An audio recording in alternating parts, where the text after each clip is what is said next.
This man has this video titled, Why California Scares Me.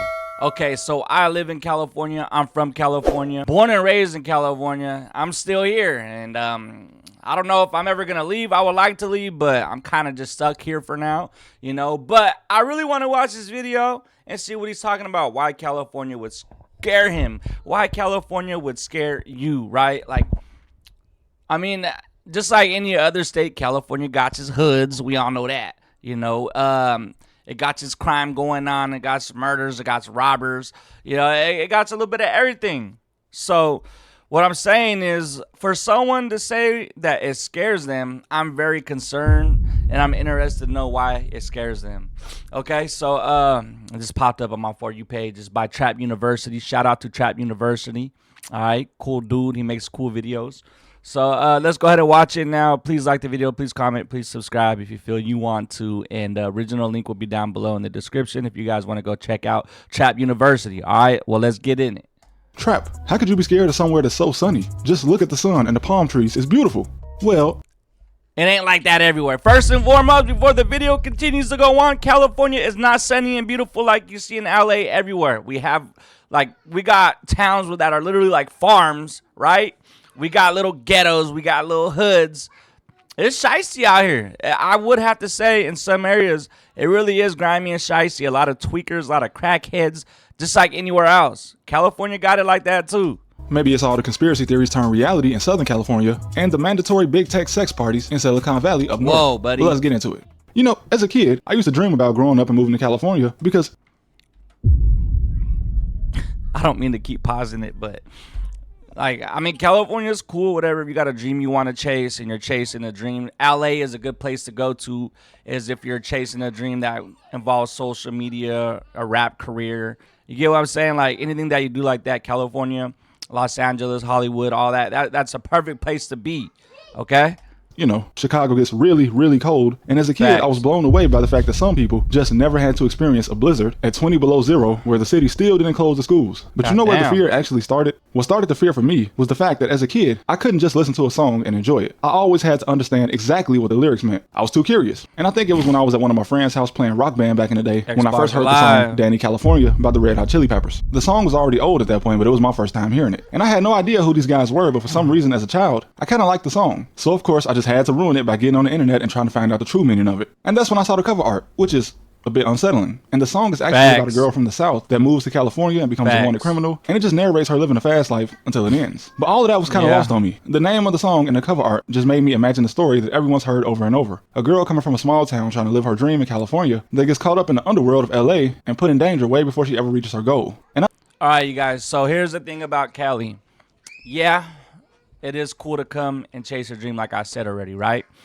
But you could literally do that from anywhere nowadays. The only, like, when it comes to social media, I think that there's a lot of people that you could collaborate with.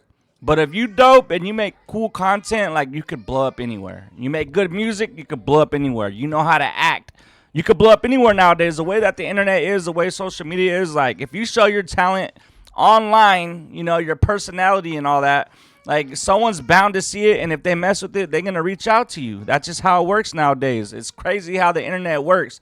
Damn near anybody and everybody could get into any door if they really work hard enough towards it. All right? So, I don't know, that's just my personal opinion when it comes to Cali, but you could really chase your dream anywhere. The internet's just worldwide. Everyone is seeing you doing whatever it is that you're doing. Okay?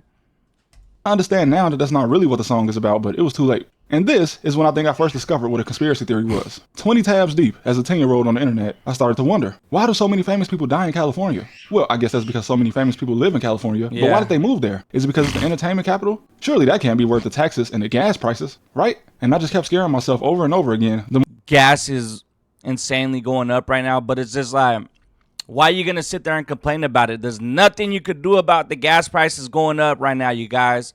Like, what are you going to do? Not drive your car? You have to drive your car to get to where you want to go. You have to drive your car to make money. So quit complaining about the gas prices and just put the gas in your car, all right? I know you got the money, and if you don't got the money, you better find out how to get it. Hey, it is what it is. California, Just chill out on the gas prices, Donald Trump. All right, hey, we don't need them that high. Okay, I mean, if we gotta pay it, we gotta pay it. But goddamn, bro, like chill out.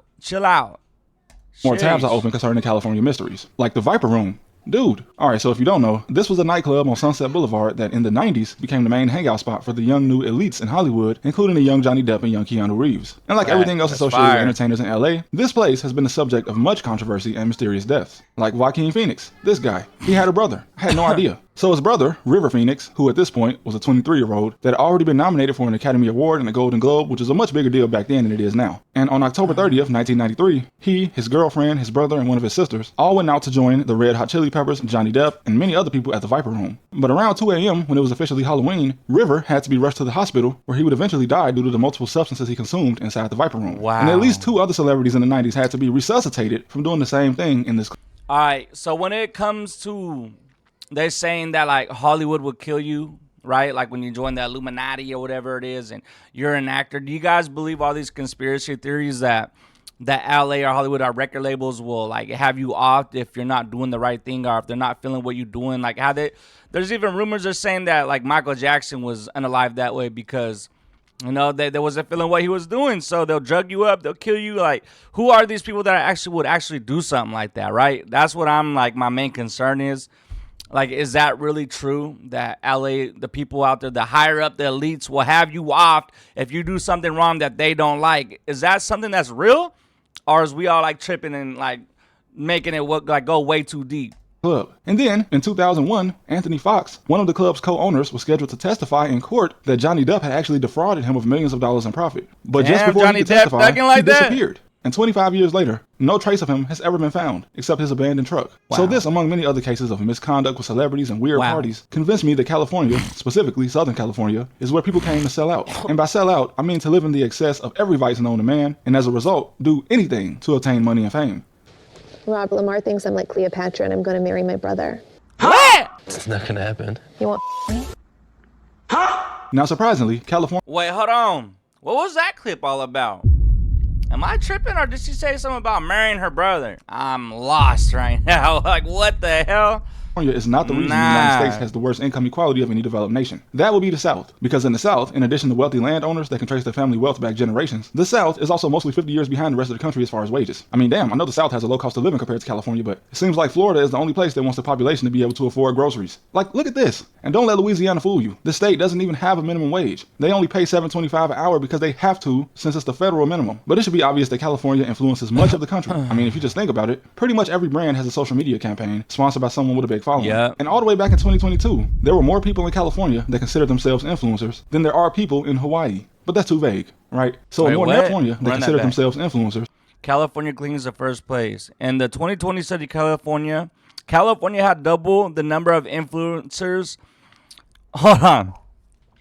In the 2020 study, California had double the number of influencers as a runner-up. New York with 2,152,318 influencers compared to 1,055,169. In 2022, this gap narrowed with the Golden State losing influencers down to 2,145,347 and the Empire State growing to 1,244,511. God damn. There's a lot of goddamn people that are influencers nowadays. Like, what? Damn. Okay. Than there are people in Hawaii. But that's too vague, right? So a more narrow study found that nearly 70% of people with over 1 million followers were based in California. Damn. Hey, this is a cool little rundown. Nano influencers, 1 to 10,000 followers. Damn, I guess I'm a nano influencer. Shit. 1 to 10,000 followers. I guess this is how it all works, you guys. You're a nano influencer if you have 1 to 10,000 followers. You're a micro influencer if you have 10 to 100,000 followers. You're a macro influencer if you have 100K to 1 million. Mega influencers, 1 million plus followers. How many followers do you have right now? What kind of influencer are you?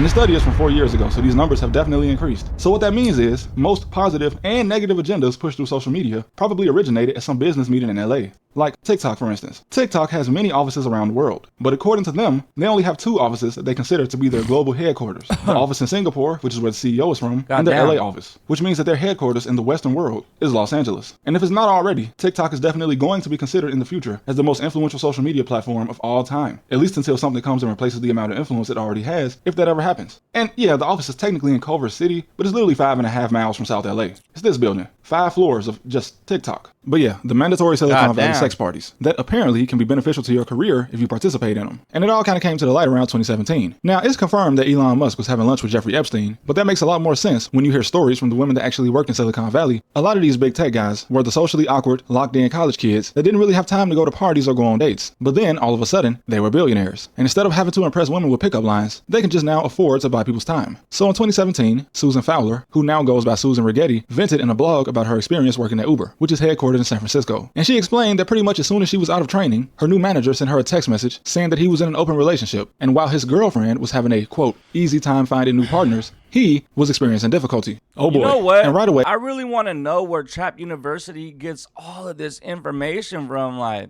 he gets the whole rundown going in his videos. I think that's pretty cool, but goddamn, this dude be having it on lock. He be knowing everything. It was clear that he was asking Susan if she would be one of his partners. Again, this is right after training. She said that she had just finished training 2 weeks prior. So she immediately reported him to HR. But HR essentially told her, yeah, we'll give him a stern talking to, but that's about it. But they did give her the option to either move to a different team or stay where she was. But that if she did stay on his team, he was definitely going to give her a poor performance review. And because they said it was his first offense, that was going to be it. But other female engineers at the company disputed that claim because he had also harassed them. And yeah, this was just part of the corporate culture at Uber, which also included business trips to South Korea with escorts and even going to the strip club on the company card. And her whistleblowing, along with several other things, eventually led to the CEO, Travis Kalanick, stepping down. And then he told me that he was in an open relationship. He was looking for women to have sex with. He's a high performer. We don't feel comfortable punishing him, so we're going to give him a stern talking to. And then they said, we're going to give you a choice. Either you can stay on his team and receive a retaliatory performance review because, you not only, didn't accept his proposition, but you also reported him to HR, or you can go to an entirely different team. And around this time, author Emily Chang conducted over 200 interviews across the tech industry, including in Silicon Valley, where she discovered that parties fueled by, let's just say, illicit substances were common among the venture capitalist founders and aspiring entrepreneurs around San Francisco, with one woman stating that if you don't participate in these parties, you pretty much get shut out of the industry. And these parties that are known to take place in Pacific Heights, Atherton, and Hillsborough include well-known Silicon Valley businessmen and top executives. And for the people who work in tech, this is well known. And while some women stay out of it, some are very much involved. And of course, these type of swinger parties are far from uncommon. The part that it seems women are expected to play can make it seem a bit unfair, because as we learned with Susan at Uber, not going along with this type of behavior can result in negative performance reviews at work. So I have to imagine that some women have probably lost their jobs for Bro, I think that's just so creepy how, like, men that actually have money and power, like, they think that women have to sleep with them, and if they don't, then they bash them and do them dirty, do them wrong. It's just like, bro, how disgusting do you have to be to get that involved in with your work to do that to women? Like, well, what is going on with you, bro? You're losing it. Like, leave them women alone. There's so many women in the world that are probably willing to throw their bodies at you. If you're balling out, like, why you gotta do that to these women, man?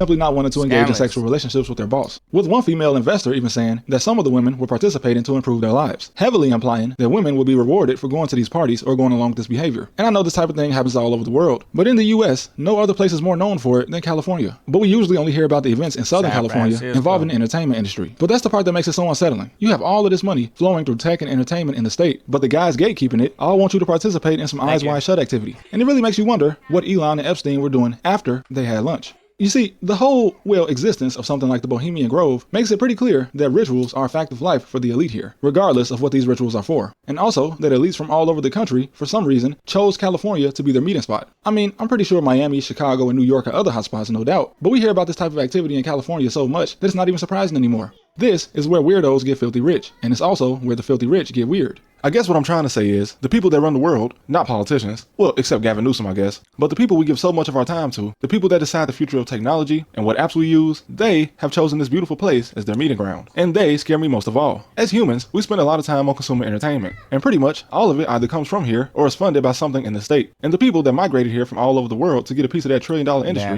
those are the people that worry me. Crazy, and none of this is the average Angelino's fault, or San Franciscan, or the people in San Diego, Merced, Anaheim, or Sacramento. Like everywhere else, it's the people at the top. And it's crazy, bro. The idea of this video has been on my brain so much that while I was halfway through it, I fell asleep and had a dream that I was snowboarding down the San Gabriel Mountains, a very specific place that I've never been. But anyway, that's all I got for now. Hope you guys enjoyed the video. Thank you for everybody that tuned into the live streams. I do got some more planned along with more videos, but I'll see you next time. That's it, y'all. Shout out Trap, man. Shout out Trap University in there, bit, man. Yes, sir. Hey, he did come with some crazy conspiracy theories for sure in this video. Shout out Trap. What are your thoughts on California? What do you think about when you think about California? What's the first thing that pops into your head when you think about California? I'm very curious to know what people think and how they feel about Cali, because Cali is a very interesting place, being that you go to LA, Hollywood, you know, everyone's going there to chase their dreams. They have all these conspiracy theories about this weirdo stuff going on, people selling their souls, Illuminati, Hollywood killing you if you're not doing the right thing when after they got you balling out with money and all that. Like, I don't know. It's all a trip. Let me know how y'all feel. But yeah, drop comments, like the video, subscribe to the channel, and like I said before, Trap University's video will be tagged down below in the description. We out, y'all. Peace.